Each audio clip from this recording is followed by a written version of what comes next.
En el Tuxteno, Vallejo usa el arte como instrumento de denuncia y un problema revolucionario.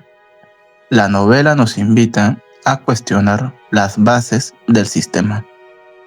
Nos encontramos en la Plaza Mayor de Nuevo Chimbote, listos para empezar con la entrevista sobre la discriminación, la corrupción y el maltrato laboral. Acompáñenos. Nos encontramos aquí con nuestro compañero Contreras, que nos va a colaborar con la entrevista. Y la siguiente pregunta sería, ¿qué acciones debería tomar las empresas para evitar la discriminación dentro del trabajo, del ambiente de trabajo?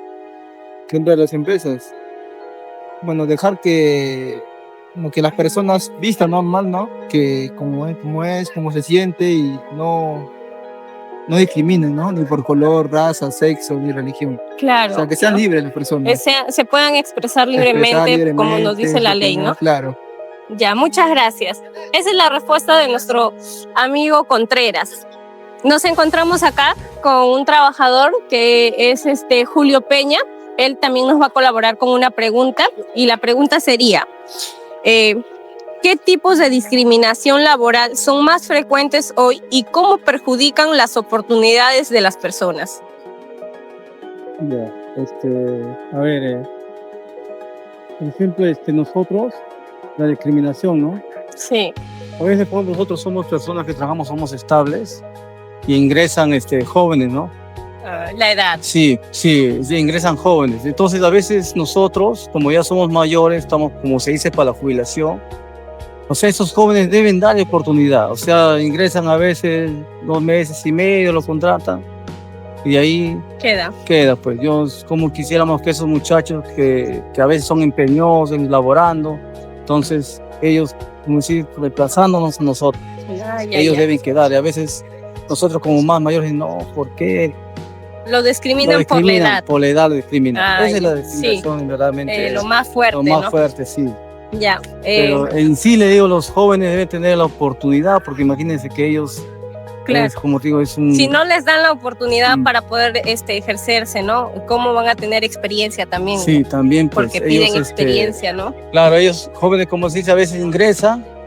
Por ejemplo, en una zona que es parques y jardines, ellos ingresan, no saben manejar máquinas, no saben podar, pero al menos nosotros como adultos debemos enseñarlos, no discriminarlos, sino enseñarlos a laborar, para que ellos se puedan desarrollar su trabajo. Entonces, eso debemos hacer nosotros. Muchas gracias. Para no discriminar a los jóvenes que ingresan, ¿no?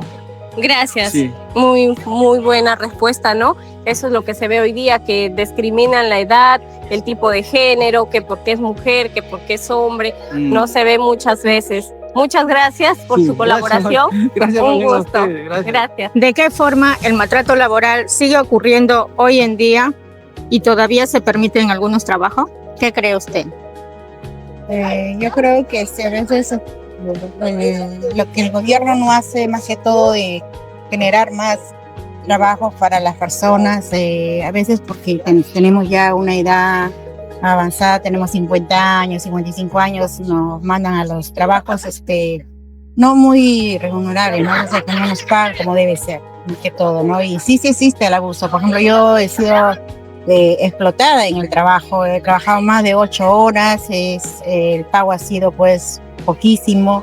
Imagínense 50 soles de las 5 de la tarde hasta las 6 de la mañana, trabajar sin cena, sin agua, sin poder descansar, estar activa toda la madrugada, ¿no? Yo creo que debe de parar eso de existir la explotación, más que todos siendo compatriotas, porque a veces personas extranjeras, por lo mismo que vienen de otro país, se suman al trabajo por 20 soles, 30 soles, la cual no es compensable para nosotros, como ciudadanos, como peruanos, como hermanos, se nos explote de tal manera, ¿no? No. ¿Y cómo afecta esta situación del maltrato a la salud mental y al rendimiento de los trabajadores en la actualidad? Más que todo el estado emocional. Por ejemplo, yo soy padre y madre para mis hijas. Yo creo una nietecita, la cual yo salgo a vender con ella. Creo que vendiendo camino más, es un poco más trabajoso, pero a menos yo me genero mi propio ingreso, ¿no? Entonces, a veces otorgamos por trabajar, por eso que hoy en día hay muchos ambulantes en la calle, salimos a vender cualquier cosa, porque si vamos a un trabajo no somos recompensados, ¿no? Entonces yo veo que no hay esa empatía ante las personas. Mucho menos ahora, por ejemplo, en el empleo doméstico, no tenemos todos nuestros beneficios tampoco. ¿Ve?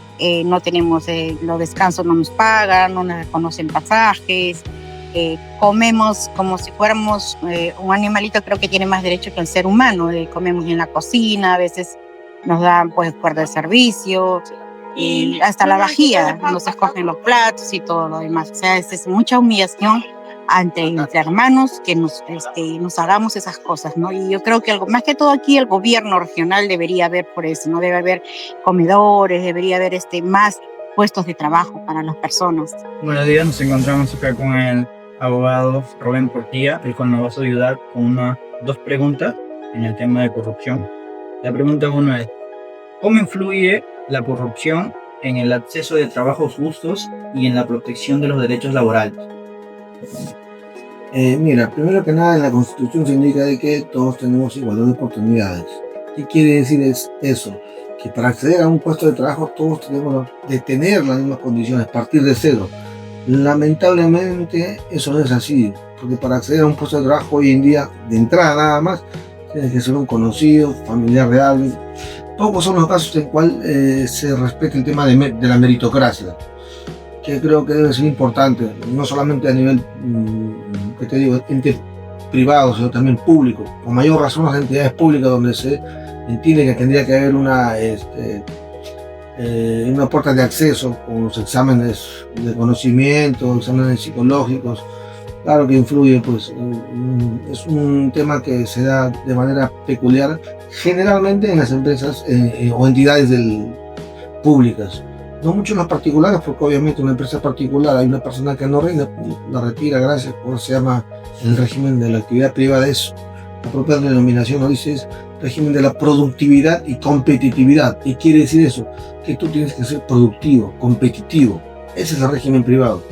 En el régimen público no, tú accedes nada más, basta que hayas superado el periodo de prueba y ya eres indeterminado. Pero tendría que haber una capacitación constante, ¿no? ¿Para qué? Para exigir justamente pues, un servicio idóneo, óptimo, rápido, célere. Lamentablemente los trámites acá para que se dé, pues sabes que es de otra forma, de otra manera. Y eso es lo que perjudica justamente el acceso a, no solo el acceso, sino la promoción, ¿qué te digo? Los ascensos. No siempre el mejor es el que sube, sino el que está más relacionado. Pues. Ya eso influye. Los derechos laborales, como te decía al inicio, igualdad de oportunidades. A eso se refiere. Bien. La segunda pregunta sería: ¿por qué es tan difícil eliminar la corrupción en las instituciones que deberían proteger a los trabajadores?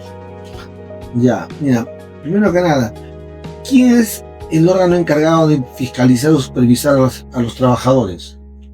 Es la Autoridad Administrativa de Trabajo, SUNAFIL, que corresponde al Estado.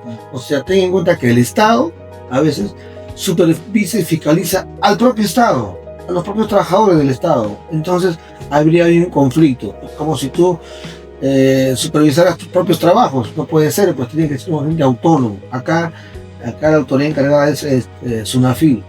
Date cuenta, SUNAFIL yo considero que no tiene todo el equipo humano, tampoco logístico para supervisar a todas las empresas. Por eso es que hay empresas informales. Y por eso es que tendría que ser de esa manera, pues. Más allá de ello, considero que todo es... hay buena voluntad, hay buenas cosas que quieren crecer y avanzar, pero todo también depende de las armas que te den o las herramientas que te den para poder lograr ello. Pues.